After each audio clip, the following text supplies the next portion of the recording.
Good evening, ladies and gentlemen, and welcome to the General Society of Mechanics and Tradesmen Artisan Lecture Series.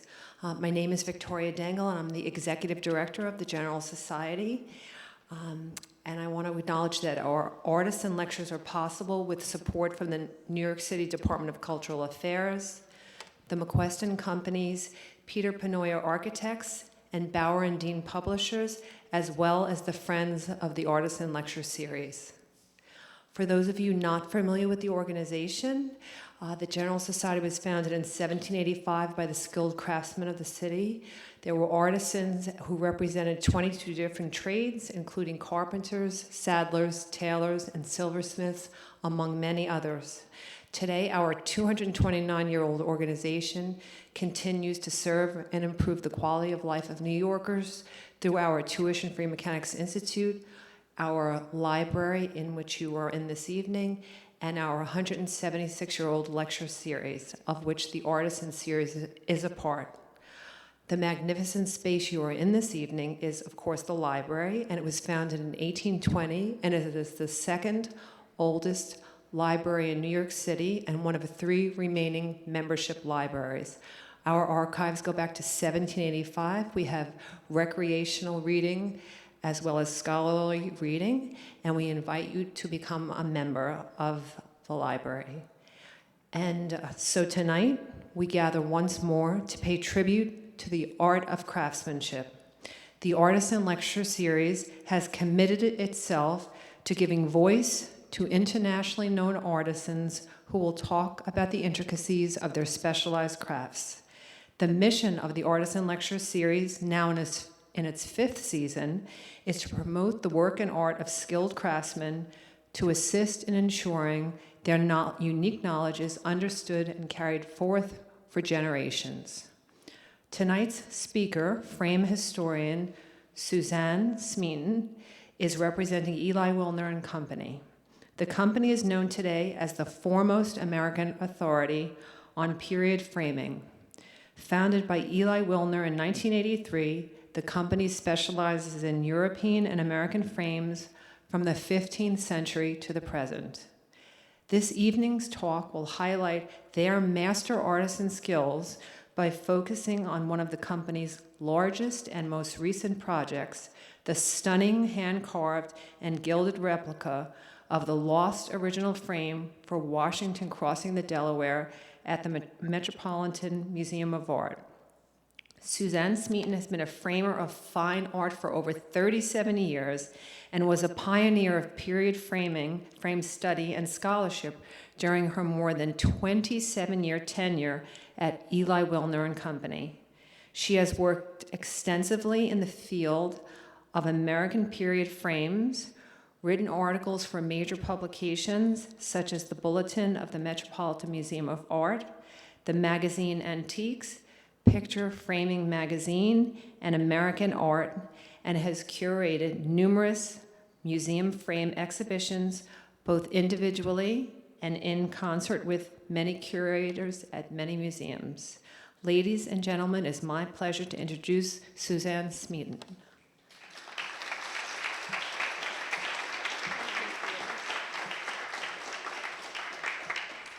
Good evening.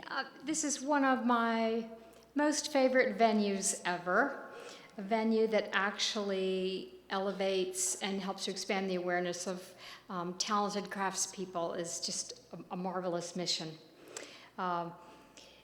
I did bring a few very interesting hands-on materials that you'll be able to examine after the talk, and they're over here on the table.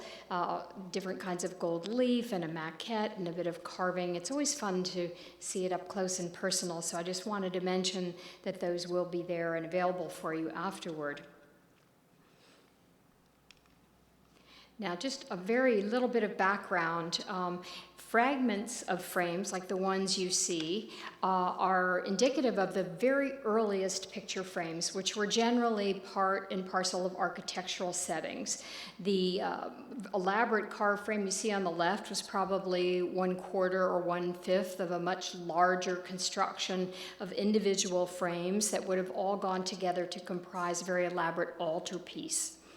Similarly, the frame on the right is something referred to as an engaged frame, and that means that the actual molding, which we think of today as an independent wood frame that the picture sits inside. These earliest frames were engaged frames where they would have been chamfered right out of the same panel of wood, or another kind was where they would make lengths of wood and they would fit onto the wood panel. But then when the entire panel was being gilded, gessoed and gilded in preparation for the image, the frame would have been treated as part and parcel of the whole entire object. And so for a century or two or three, from when these frames came around, there were really exquisitely carved frames. 18th century France was really the zenith of carved picture frames. When you see these frames up close, they're like jewelry. They're so intricate with so much detail. This is an example of a British portrait in a French frame. Now, in frame history, a lot of times we refer to as what's historically appropriate framing. So you would want to put a frame from the same place and the same time from which the art comes. This actually speaks to patronage, where even though it's a British portrait, it could have been someone from the French royalty that actually acquired the portrait and wanted to put a French frame on it. So up until about the third quarter of the 18th century, picture frames were made completely of carved wood. And then, in the latter part of the 18th century, the Scottish architect Robert Adam, who was living and working in England, traveled to Italy and essentially rediscovered a material called composition, or compo.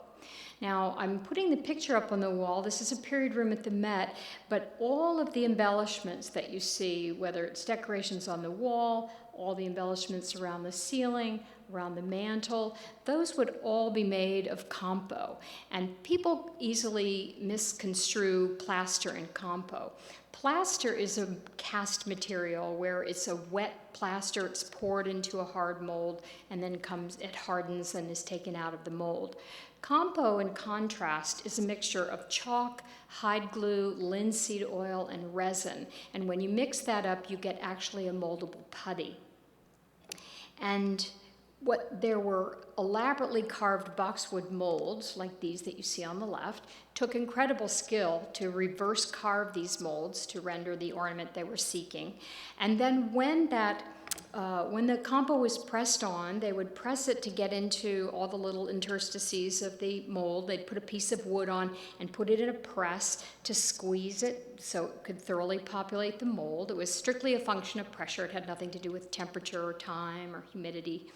And then when they took it out of the mold, they would reverse it. They'd lift the mold off and then slice that ornament off of the board, and it was still soft and pliable. So you could do on the right, you can see this sample. Let me just. This shows you what a typical frame made with this compo ornament would look like before it's gilded. So you can see, for example, where there's a quarter round piece here, that the molded ornament would have been flat, but it allowed them to place it on that quarter round and allowed it to curve and conform. This was this is actually from the historical collection of Olana, the home of the Hudson River landscape painter Frederick Church. And he had a wonderful collaborative process where he would draw frame ideas that he had. He would send it to the frame maker in New York, and they would send back samples like this for him to look at. You can see here where they gave him two different choices of ornament. So this really revolutionized frame making in the 19th century and forward. They started out realizing they could use it to embellish the rooms, but of course frame makers realized almost immediately what a boon it would be to their craft. And so not only in America or England, but really throughout the world, these compo frames, a lot of people call them plaster frames, they're almost never plaster, were created. And so this is a typical frame. This is a frame on a painting by Thomas Cole, marvelous little trompe-l'oeil made to look like a piece of canvas tacked up on a board, but that's all part of the painting. So the typical 19th century frame would have been a substrate of wood, often several different pieces that would come together to comprise a rather complex molding. And then all the embellishments that you see would have all been this molded and applied ornament. So these beautiful frames actually evolved in part because the compo enabled them to create so many different courses of ornament. So there are styles of frames that evolved in the 19th century, probably in large part because they could say, well, let's use another piece and another ornament, and combine them and created really elaborate, complex frames. Now, compo is actually a pretty hardy material. Once it's applied to the frame, it does dry hard. It can be treated just like carved wood, so that's when it's gessoed and gilded, generally water gilded. And compo does not shed off the frame. In other words, over the years, people would come in with a frame that had lost ornament. They'd say the ornament just started falling off. Well, you can be sure that probably the frame took some hard knocks. Also, if you look up close on certain period frames, there can be little, very hairline cracks on them, and but the ornament's not loose, and that's because the compo is reacting differently to temperature and humidity than to the wood to which it's affixed, and so it gets these little cracks, and they're actually at right angles. If it was carved wood, the crack would be going with the length of the molding in an irregular crack, whereas these seem like very uniform cracks. It's a good way to tell if you're looking at carved wood or at a compo frame. But compo does present its own problems as far as aging and being able to care for it and restore it. Now, that's not a body on the steps. It's probably a piece of really important Renaissance sculpture, and what I'd like to think is a well-intentioned cleaning effort. But I use it to illustrate a point.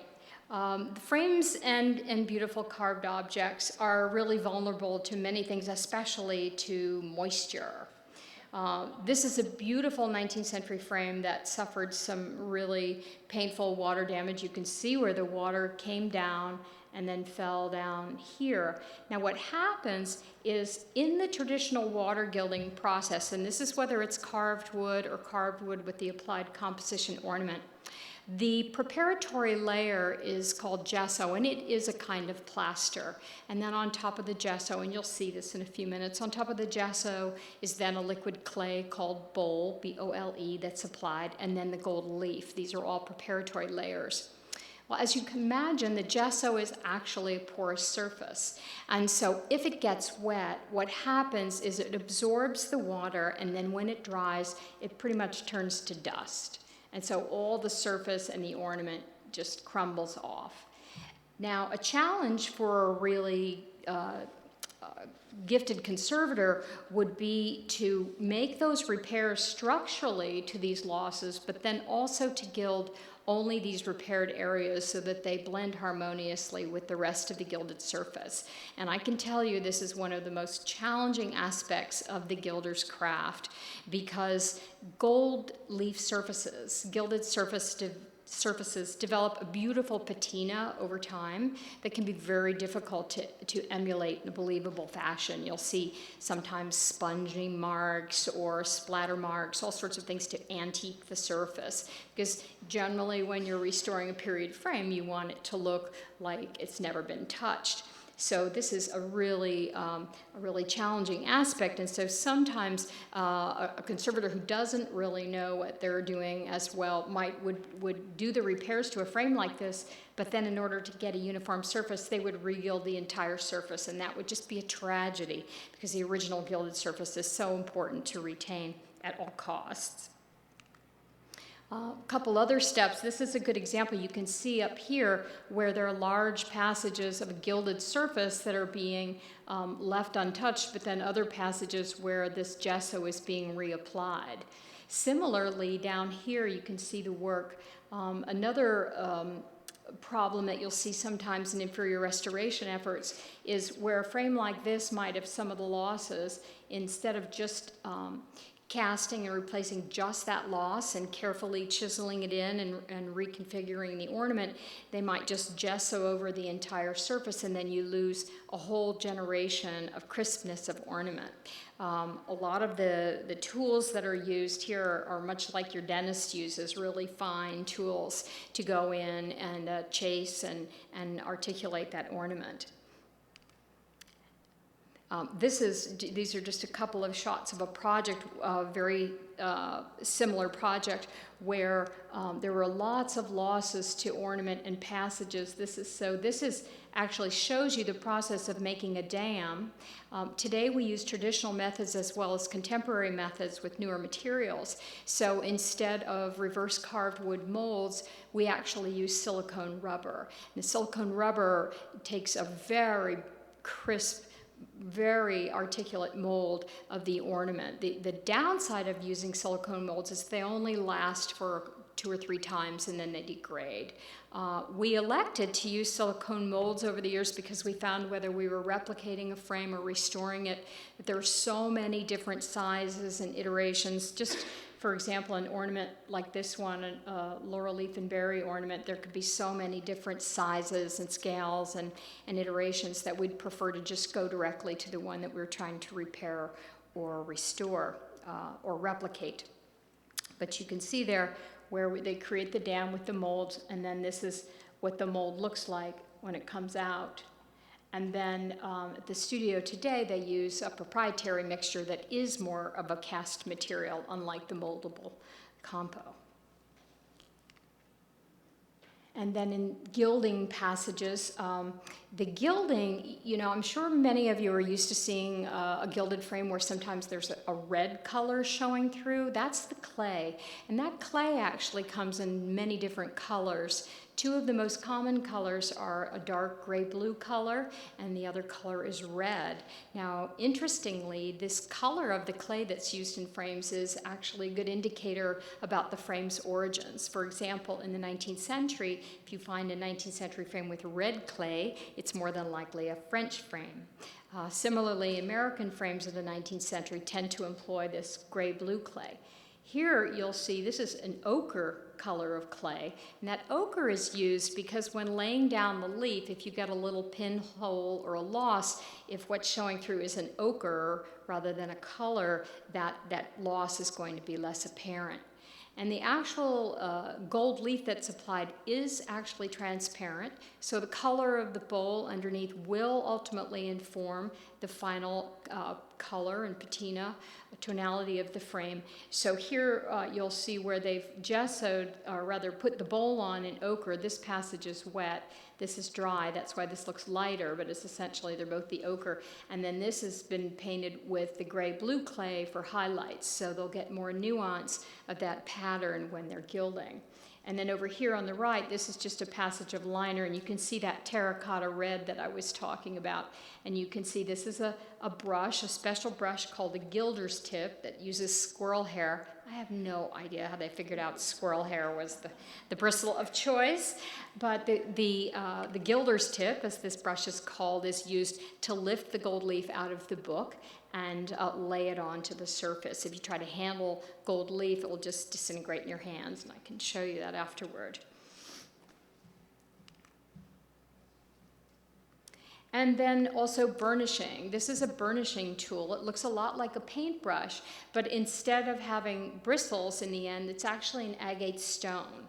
And this burnishing tool, after the gold leaf is applied, the gilder has 2 options. They can take a cotton ball and they can rub the surface and you get a beautiful matte gold surface, or you can burnish with the burnishing tool and you get a very highly shiny and reflective surface. It's quite beautiful.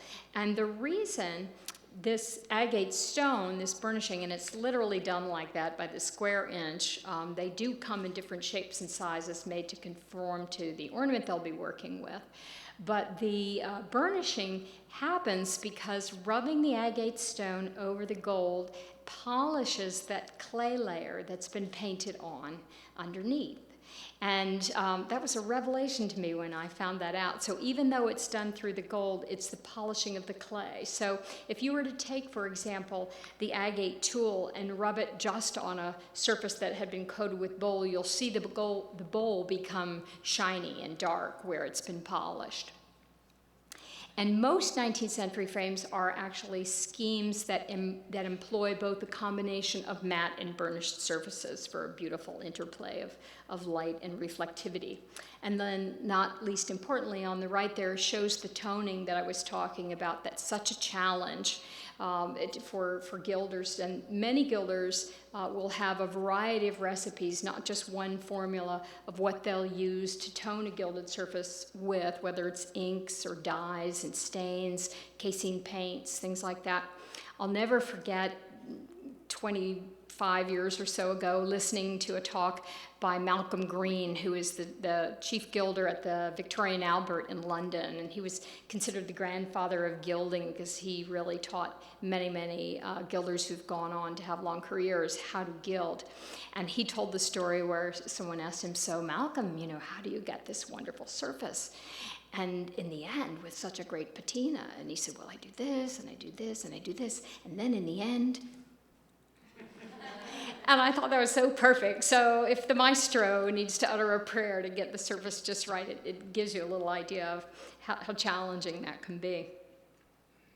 Well, we have done a lot of work with the Metropolitan Museum of Art American Wing, especially over the years. And the curator, Carrie Rabora Barrett, who was the curator at the time, was very fond of frames, and we learned a lot together, all of us. We used to meet, and we helped her go through a storage unit way back in the 80s that she had inherited. It was a storage room at the Met over in the European wing that needed to be emptied out, and it was filled with primarily untenanted picture frames.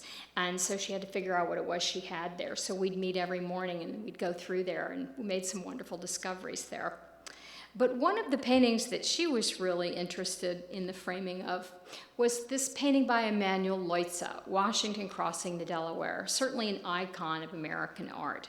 And most everyone here is familiar with the painting, but many people don't realize that Washington Crossing the Delaware is enormous. It's 12 by 21 feet.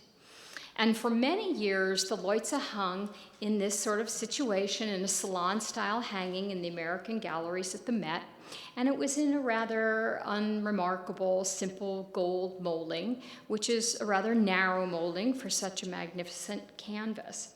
And so she had looked through the records to try to determine, was this original? Well, it was apparent, actually, that it wasn't the original frame. So what was the original frame, and what had become of it?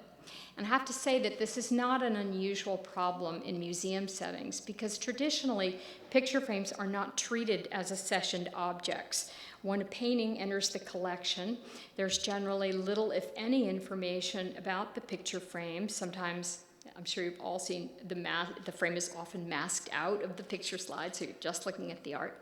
So who put the frame on the painting and why, what informed their decision-making processes? Happily, over the last 20 years, that's changed a bit. There's a generation of curators that came up and decided how much they would really like to know more about what sort of frame is appropriate for a picture and do the right thing by the pictures.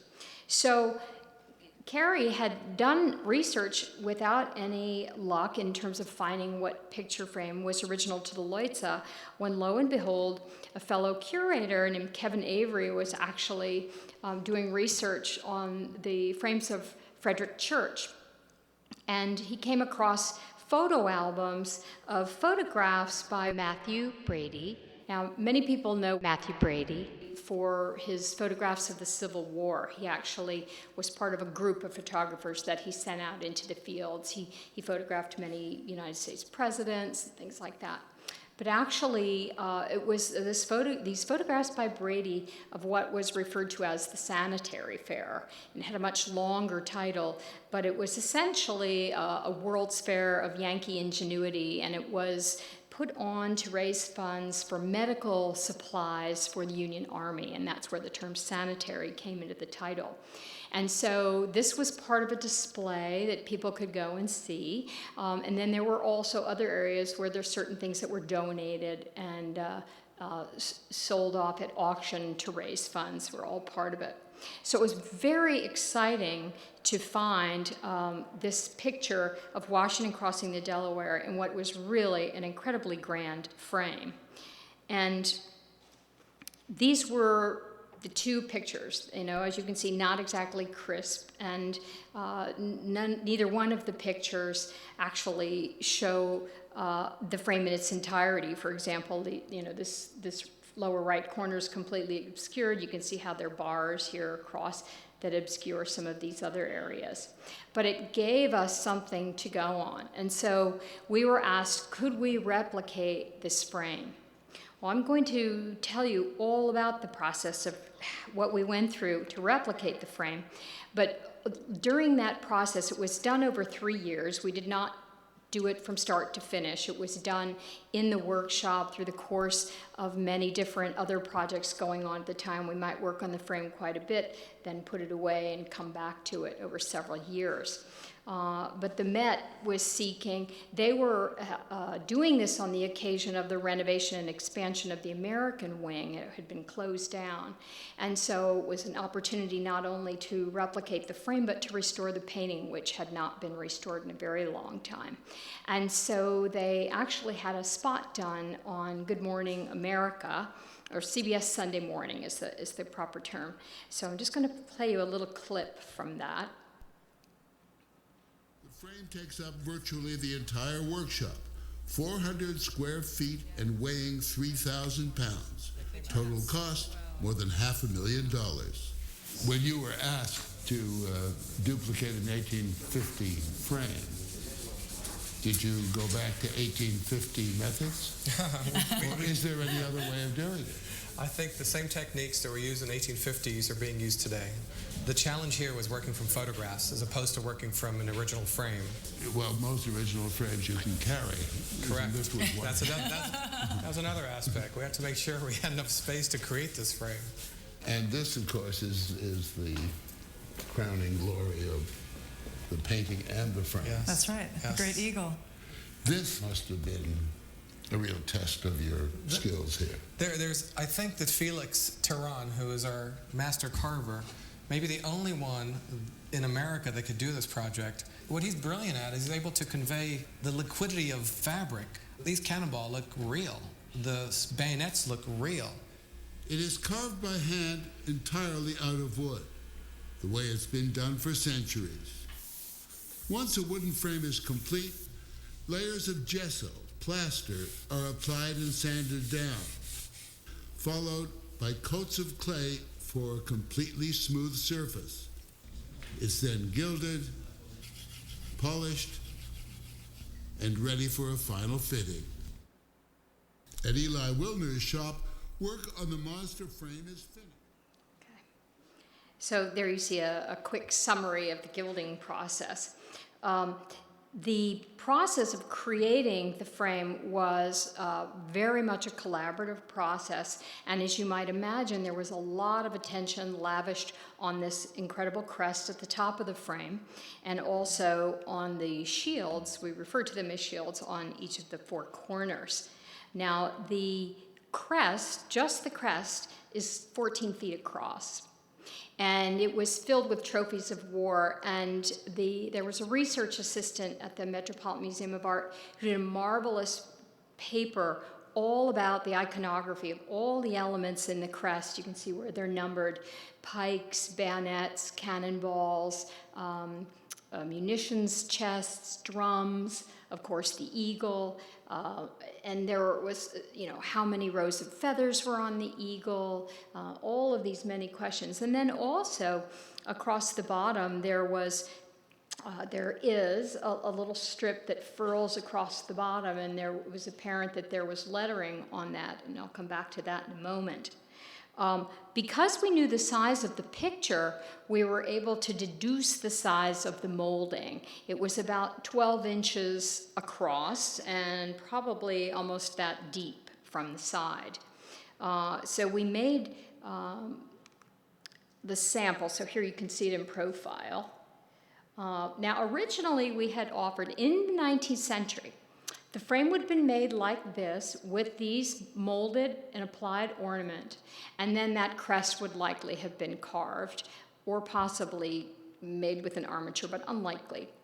And originally we had offered to go ahead and carve these passages as well, but in the end they determined, the curators at the Med said, no, go ahead, this is the way it would have been done in the 19th century, we'd like you to use that the same way. But the crest and the 4 shields at each corner were completely carved by hand. The molding, as you can imagine, it was so long, there were as many as 7 pieces of wood that had to essentially be laminated together in order to allow them to create these, actually, if the painting's 21 and the molding's 12 inches wide, so you're talking about at least 23, almost 24 feet in length for each length. And of course, it made for an enormous amount of real estate necessary to create it in the studio.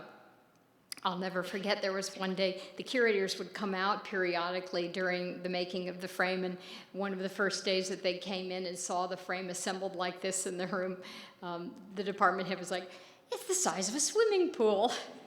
And it was funny because he'd seen this painting for many years, but actually looking at that size laid out on a horizontal axis was a different way of seeing the scale of the picture. As you can imagine, it presented us with a number of problems. One of them was, what do we do with the frame when we're not working on it? And so we actually created these hoists and platforms that allowed us to disassemble the frame in lengths and wrap it and put it on these platforms and raise it up into the ceiling when we weren't working on the frame. It's not unusual for frames, large monumental frames like this one, to be made so that they do come apart at the corners. You would never dream of assembling such a large thing and trying to get it in the doorway, as it were. They're usually made to bolt together, which is probably a part of why they have these shields at each corner, because when the miters come together, you know, the idea of getting them lined up immaculately, perfectly, can be tricky. And so having a shield like that at the corner will help to mask whether or not that miter is exact or how tight it is, that kind of thing. So first, what we did is we made a maquette, a small maquette, which is here with us tonight on the front counter, or the front table rather, and this was sent over to the museum for the curators to look at, that this was the plan, that this was how we would create. We were very fortunate being here in New York City. We were able to go over to the New York Historical Society and meet with the curator of decorative arts and see and handle many of the objects that are in the crest, the pikes, the bayonets, the cannon rammers, things like that. It was really marvelous, and also a great study about the angle and the position of the eagle, how the wings were, how his head was, you know, all of these many things. And, you know, it's not something you really think about until you have to replicate this particular eagle and you start looking around at spread-winged eagles, and they're all very different. There are a lot of different iterations of them. So we would create the maquette, and then also same thing for the eagle. And you'll notice how this is gilded only half and then the rest is left raw. That was also partly a conversation about the kind of patina they wanted on the frame.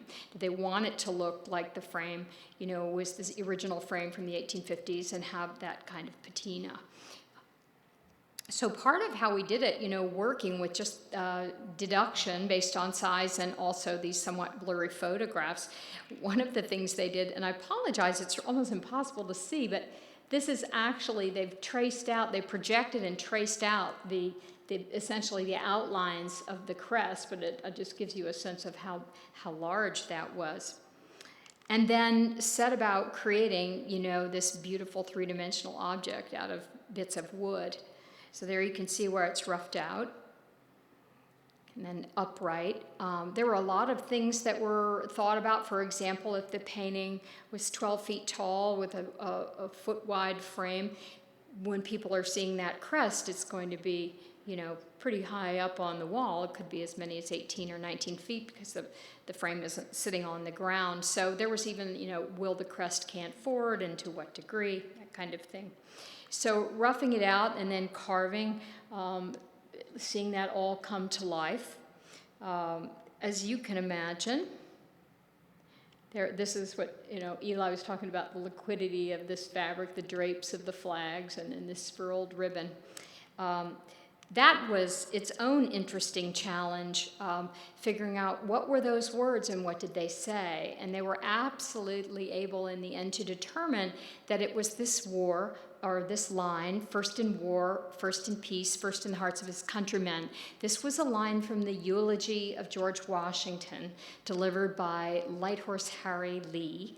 And this was very much in the public consciousness, because this painting, of course, was created in the 1850s, 50 years after Washington's triumph. More than 50 years after Washington's triumph. So they determined they were able to make out enough of the letters and the photographs, figure them, and then they realized that this is what the line was.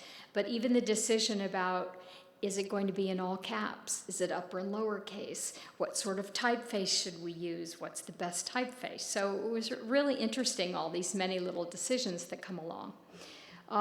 The leaf and berry ornament. There are many kinds of leaf and berry ornament that you find on picture frames. And so what we did is we knew the frame was made in the 1850s. So we went to our inventory of over 3,000 period frames and found a frame from the 1850s. On the left is a blow-up, a detail of the actual photograph of the Leutze frame. And then you can see this sort of a ruffled leaf here. And then this is a frame from the 1850s with a very similar leaf pattern. Now, the frame on the right was probably about 30 by 40 inches. So the leaf passage was maybe 3/4 of an inch wide, and we needed to make one much larger.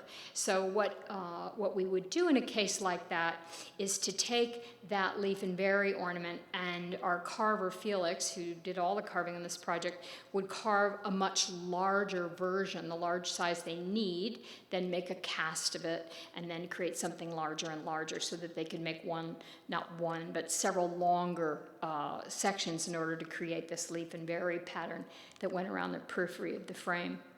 Here you can see the corner where there's just a passage of that molded ornament sitting on there. Also, this is a flourish that you'll see on the final frame. These flourishes came out from each corner, from behind these shields were at each corner, and they were beautiful, beautiful Rococo flourish. So, for example, Rococo furniture from the same period that employed a lot of this kind of ornament. The curators would send us images of chairs or mirrors, things like that, that would have this kind of flourish so that we could create just the perfect flourish for each corner. But really, of course, one of my most favorite parts of the frame was that eagle resting atop it and watching that emerge. And I can tell you, I've seen carving done a lot, but it was still so moving to me to watch this eagle emerge out of a slab of wood. And you can see where Felix had his model nearby him on the on the workbench while he was working. So you see where he's actually got a drawing that he creates that adheres to the wood, and this functions as a bit of a guideline for him while he's carving. Little by little, taking wood away and building up the surface.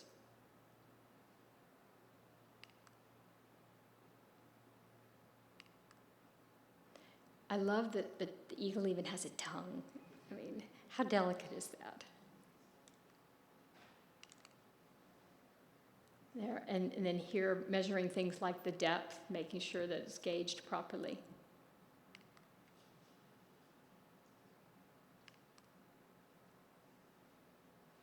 Really majestic. Now, the corner medallions were another vexing problem. It was clear from the photographs, actually, clear, that's a poor choice of words, clear as mud. We could see that there was something across each of the 3 visible corner shields. And there was no small amount of talk among the curators about what those words should be. It appeared that the words were not the same on each of the 4 shields. So what would the words be? And so they started looking at words that were part of that eulogy that the quote was from, and there was a lot of conjecture, or maybe we should use this and this. But in the end, they thought, it's just too tricky to try and make up what we think these words should be. So we're going to err on the side of restraint, and we won't put any band with any words across the middle. We'll suffice with these beautiful shields with these lovely Rococo swirls here, and then just be plain in the middle. And I think you'll agree it turned out really nicely. So just some details of the frame when it's being gilded. There are all these marvelous 5-pointed stars that occur periodically in the cove of the frame. You can see here that ochre bowl that we talked about and accents of the gray-blue bowl here, and then this ornament where she's gilding. And this is what it looks like right after the gold's been applied before any sort of rubbing to get the matte surface or burnishing it occurs. And this is the book of gold leaf and the gilder's tip. Let me back up a minute and mention right here, this is where the term water gilding comes from. This is what's called gilder's liquor. It's a mixture of water, denatured alcohol, and a little bit of hide glue. And when you're preparing your surface for water gilding, there's the gesso and then the clay. But just before that leaf is taken from the book and laid on the surface is brushed with this gilder's liquor. And that's what allows the gold to grab onto the surface while it's still moist. And then that moisture dissipates, and it helps the gold leaf to bond to the surface. And that's where that term water gilding comes from. Just see them working. And, as you might imagine, it's a very labor-intensive process. So often gilded objects are very costly, not just because of the cost of the gold leaf itself, but because it is so labor-intensive. And then this is the burnishing that we're talking about. So on a frame like this, there might be these areas, these hollows, or parts of the swirls or highlights on the leaf and berry, things like that were gilded and burnished so that they would be shiny and reflective. A whole little army of woodworkers, mold makers, carvers, gilders. So the big day came. The wing wasn't ready to open, but the frame was complete. They wanted to receive the frame. They were doing a lot of fundraising for the wing, telling people about this wonderful frame being created for Washington crossing the Delaware. And so when it came time to deliver the frame, we did it on a Monday when the museum was closed before they were open 7 days a week. And this is how it was packaged, as you can imagine, these long lengths. And then we had another crate that held the 4 shields. And then we actually made a special crate for the crest that had the plexiglass side, so that even while it was in storage at the Met, they were able to show it to potential donors and patrons and get them excited about the forthcoming wing and about the frame, and actually use it as a fundraising tool. So this is right outside of the Met, and they decided to actually film it themselves when they delivered it. You say it takes a village. Well, it certainly took a village, clearly, to make the frame, but also to deliver the frame safely up to the galleries. This was a gentleman who was in charge of rigging. I attended a meeting with no less than 13 people around the table, engineers, architects, riggers. It was really incredible. And they did determine in the end that the only way, particularly for the longest lengths, the only way they could get that frame in was through the front door and up the grand staircase. So the crates with the crest and the shields were able to come up in an elevator, but the 2 lengths of the frame came in this way, up through the grand staircase, right turn through the European paintings galleries, through the galleries, out the doorway, if you're familiar with that mezzanine, and I was like, don't knock into the case. and around the length of the mezzanine and into a special room that they had built. It was actually within the galleries. An interesting aside, when the painting came down, the painting itself needed restoration. It never left that floor of the museum. It was taken down off the wall. The frame was removed.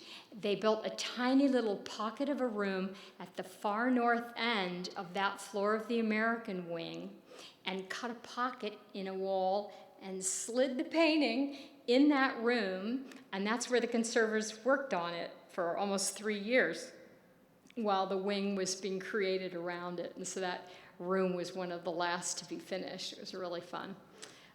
So this is actually, the painting is done. This is the painting safely rested. Now, in that little segment, it said something about 3,000 pounds. It did not end up being 3,000 pounds. It was under 2,000. It was somewhere between 1,600 and 1,800 pounds cumulative weight of both the frame and the painting. The painting had been restored in the past, and it had a heavy metal edge, so the painting itself, even without the frame, was quite heavy. Now, we went to the museum and worked with the art handlers in seeing how to assemble the frame. They set it up on sawhorses and assembled it in a horizontal format several ways to make sure that they knew how to assemble it. It was partly, I think, a liability insurance issue, but only Metropolitan Museum of Art staff were able to handle the painting and to do the fitting of putting the painting in the frame. As framers, we usually do that for the client. So one of the things that we had specified was that it was really important that the frame be assembled horizontally, but then lifted upright before the crest was on, because it'd be too much torque to try to put the crest on and lift it up. So these are essentially just markers of channels that are on the back of the frame where the crest can drop down in and be affixed to the frame. So here you can see, and I have to tell you, looking at a picture like this with these riggers and the scissor lifts, how did they do such a thing in the 19th century when they didn't have these wonderful machines? It's really, it does make you think. They had set the whole day aside, and of course, the curator promised us that as soon as it was done, she would give us a call, and we were all very excited. I have to tell you, as the one who went to that little pocket room to measure the painting, I was really holding my breath to make sure that I had gotten it, because I don't know, it's not so easy to take an accurate measurement of a painting that's 21 feet across. So anyway, very happy to find out that it fit quite well. There's no problem. So funny, a couple of times looking at this picture, I thought this was a guy working on it, and then I realized he was in the picture. Well, it was about 11 o'clock in the morning. They had started at 9, and we got a call from the curator. It's done. It's up on the wall. Come on over and have a look. So we called the staff over. This is gallery staff as well as studio staff. As I said, many of us worked on it on many different components of the process over the years, and it was really very, very a proud moment for us to be able to go there and see that frame in all its glory. If you haven't gone to the Met to see that installation, it's really well worth the visit. In addition to this beautiful framing and presentation of Washington crossing the Delaware, it's flanked by a large painting called Rocky Mountain Lander's Peak by Albert Bierstadt, and Heart of the Andes by Frederick Church on the right, which were paintings that were installed that way at the Sanitary Fair. Those three all were together. So it's a really magnificent gallery. I'm going to close with a quote, and then I would welcome any questions that you have and invite you to see the visual aids that I brought. I'd like to read a quote to you from a former art critic for the New York Times, John Russell. "There are frames that a great painting seeks to sink into with rapture and relief, others that provoke an almost palpable cry of pain. At such times, it is important to remember that framing is, after all, an art, A truly gifted picture framer can have a level of consistent sensitivity from which curator, collector, and critic may all have something to learn. And why not? He too can be a poet. Thank you.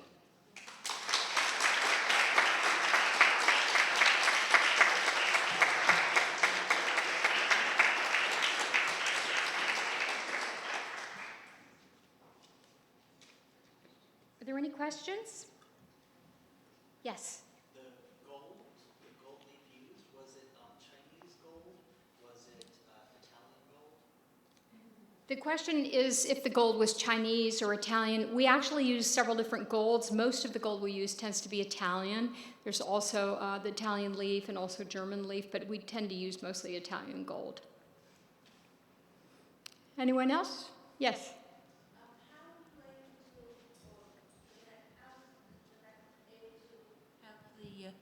Up on the wall because it's extremely heavy. How was it hung? That's a really good question. And they had many different ideas and approaches. In the end, what they did was something that's called a reciprocal hanging. And that was, it's where you use this a lot of times with tapestries where you use wood. But you actually, in this case, for example, it was a piece of metal that was fabricated that went across the entire top of the frame on the back. And it bolted to the frame, and it was like a U, and then a reciprocal piece that had a corresponding U that affixed to the wall. So basically that metal came down and sat inside the curve. Is that clear? Are you following how that works?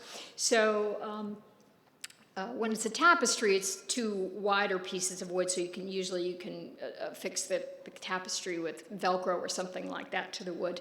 And that way you can, whether it's a picture frame with this special metal reciprocal that's made or something else, you basically lift it up and then off. And also by having that reciprocal piece that goes all the way across the back, it disperses the weight bearing all across the entire width of the frame. It's not like there are a couple of points on either side.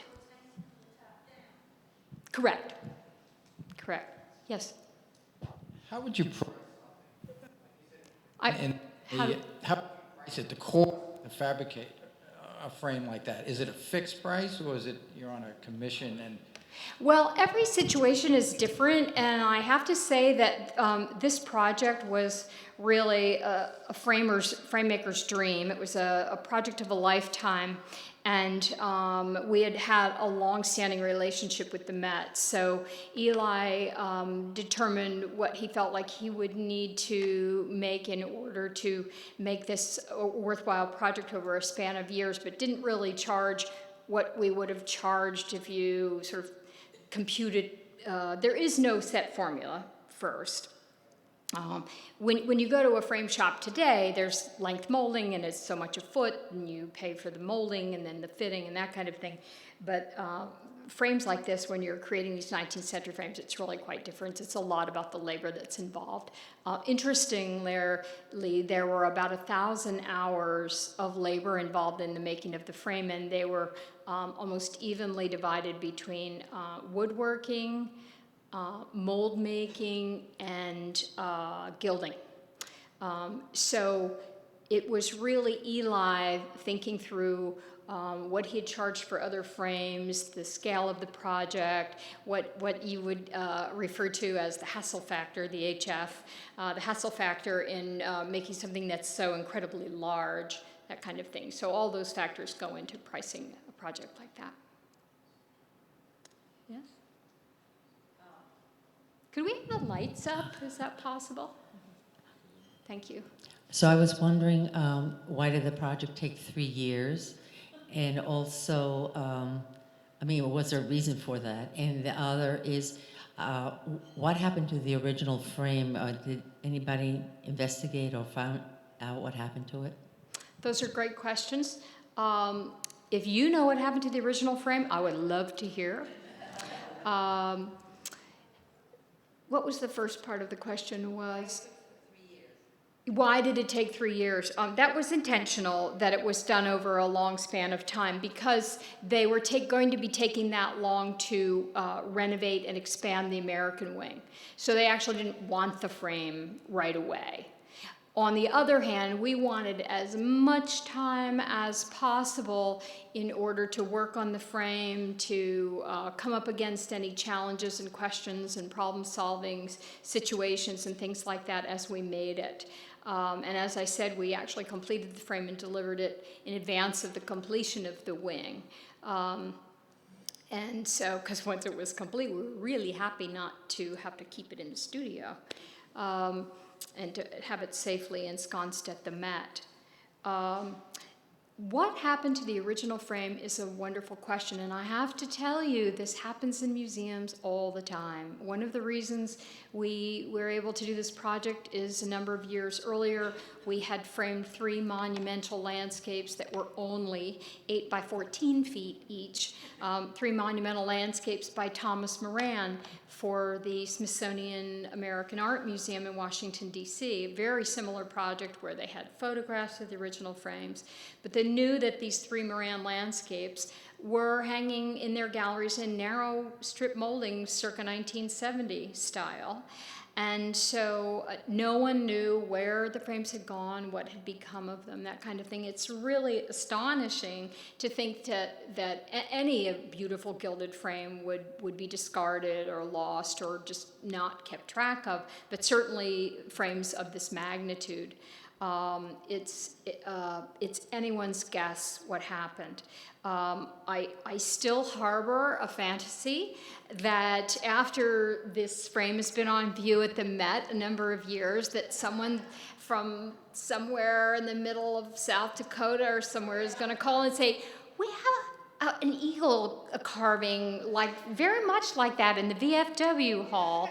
You know, I mean, even if someone discarded the frame, I just can't believe that they would discard that beautiful crest. But who, when over the years, I've heard a lot of amazing stories, and one of the stories I heard were about people burning gilded objects, picture frames and other gilded objects during the Depression, just for the little bit of gold that it would render. I mean, things were that desperate. So to our eyes today, we can't imagine, but all kinds of crazy things happen. Over here. Give the other side of the house. I promise to come back. Hi. When I first visited the Met, when the American Wing painting gallery reopened, I was struck by the frame, and I still am every time I see it. It's really a most sublime piece of work, and I congratulate your company for the effort. I have to say, though, that I'm sad because I don't think that there's any higher kitsch than Leutz's Washington crossing the Delaware. And it's sad because the gallery contains not only this work, but also the greatest masterpieces of Innes, Cropsey, Bierstadt, and many other artists. And it's a shame because this painting sucks the air out of the room.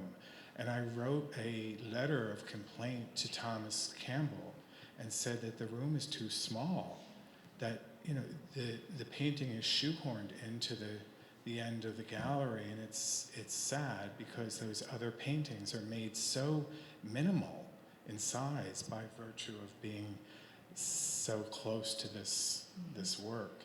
And he wrote back and he said, as you rightly note, the works on either side of Leutz's picture include Frederick Church's The Heart of the Andes and Albert Bierstadt's Rocky Mountains, Landers Peaks, paintings that indeed hung together at the art exhibition at the Metropolitan Fair in aid of the United States Sanitary Commission in 1864. Our gallery recreates that seminal moment in American history. And I think that they wrongfully thought that a 3 or 4 month exhibition was going to necessarily need to be recreated in a gallery that may be situated like this for 30 years. Mm-hmm. And I guess I'm venting, but I'm just so mad, especially since this frame is so sublime. Thank you. Thank you. You know, it just underscores a lesson that I learn over and over again, which is that art and art appreciation, and by extension the presentation of artwork, is very much a subjective process. We could have very animated debates. We could find 2 period frames for an artwork that were historically appropriate, that both had elements in the frame that had a lovely conversation going with elements in the composition and that kind of thing. And one of us would think this was the frame, and one of us would think that was the best frame. And we were both right. So I understand your point. Duly noted. Yes, ma'am. There were, as I tried to show you. Yes, I will. The question is, how was the crest put on top of the frame? And you can see what you see extending up are just markers, but there were basically channels created on the back of the frame. And then on the back of the crest had long, I'm not sure they were wood, if they were certainly reinforced with metal if they would, but they were like long sort of rods, if you will, that came down from the crest. So those slipped into basically like sleeves that were mounted to the back of the frame. So, yeah. There was a gentleman over here with a question. I have several questions. Oh boy. Let's say, one of them is how, if you could please explain us how the corners were joined. How the corners are joined. And the second question is how much room was in a rabbet for allowing expansion and contraction of such a large artwork, and how much of the art was really hidden behind the lip. And then about the process of laminating these large pieces of wood. What type of glue did you use, and can you explain a little bit on that? Mm-hmm. Sure. Okay. I'll try to remember all your questions. Let me know if I leave one out. So first of all, what kind of wood? We use basswood, poplar, most often. Because this wood is strong. It has a tight grain, but it's soft enough. It's very receptive to carving, but it's more resistant to warping and that kind of thing. So that's the wood we generally use. How the miters were accomplished, I'm sorry I didn't think to include those images. What we did was a kind of what we would call through bolting. So where the 2 miters come together, generally on smaller frames, they're fastened together with nails that are recessed and then filled. In this case, there was a round channel was created, and we didn't anticipate really that the frame would be taken off and put back on repeatedly over the years, but just in case, we actually created that channel and then made a thread. So it was lined with metal that had the threads, and then bolts went in through that to join it, and then there were plugs that went in that are gilded that fill that hole. And then the shields, as you can see, also, whoops, I didn't mean to do that. The shields really project beyond the edge of the frame. So the through bolting joined the frame together, and then even though it wasn't necessary, we determined that as part of the way that the shields fasten to the frame, they actually also have sort of rods that project from the back, and they thread through into the corner of the picture frame. So that helps first to affix the shield to the corners, but also to further enhance the integrity of the joint of the miter. There was one other question at least you had. Oh, how much of this gentleman is obviously a framer. He knows the term rabbets and the things like this. What his question is how much of the picture is covered in the rabbet and how much in the rabbet. The rabbet is actually a derivation. It really comes from the word rebate, what you get back. If you're in Britain, you call this part the rebate. And that's referring to if you had a picture that was 11 by 14 and you made your frame 11 by 14, you tried to put your picture in it, it would fall right through. So if your picture is 11 by 14, the opening of your frame from the front has to be probably like 10, depending on the picture, 10 3/4, 10 7/8. So it's smaller in the front, but then it has to be a little larger in the back because you certainly don't want to wedge your picture in there either. So the question the gentleman is asking is about this rabbit, which it's called. It's frame parlance. But this rabbit, or the rebate, is how big was that on such a large painting? Because when you're dealing with smaller, even 30 inches by 40 inches, which isn't so small pictures, I mean, with these beautiful canvases, we'll measure to the 16th of an inch to show every little bit of canvas. In this case, I believe we only had it at about a half an inch. I think we probably only maybe covered at most between 1/4 and a half an inch on the periphery, and probably only left about that much additional rabbit to true it up. Was not very wide. Correct. Actually, they do not anticipate a lot of expansion and contraction of this particular painting, because what he's referring to is, wood is an organism, and it does expand and contract with humidity and things like that. First of all, there's excessive, or not excessive, but incredible humidity controls in the galleries. But also this particular canvas and the stretcher to which it's affixed has a whole metal casing around it, so that's not expected to have a lot of give and take. I think maybe one more question, and then I'm happy to answer all the questions you want over here over wine. Is there like a history of different crests that came before that, and crests that came after there, similar crests to this that was created? Not specifically that I'm aware of. Certainly the notion of the iconography. In other words, there are other picture frames where the decorative ornaments that are used to embellish the frame are speaking to the composition. There's one frame that comes to mind that frames a certificate regarding a fire brigade, and there are all sorts of tools of the firemen involved in the picture frame and that kind of thing. But as specifically crests and for these sorts of things, I'm not so sure. I understand what you mean, like heraldry and that kind of thing, but that's beyond my scope of expertise. Thank you so much.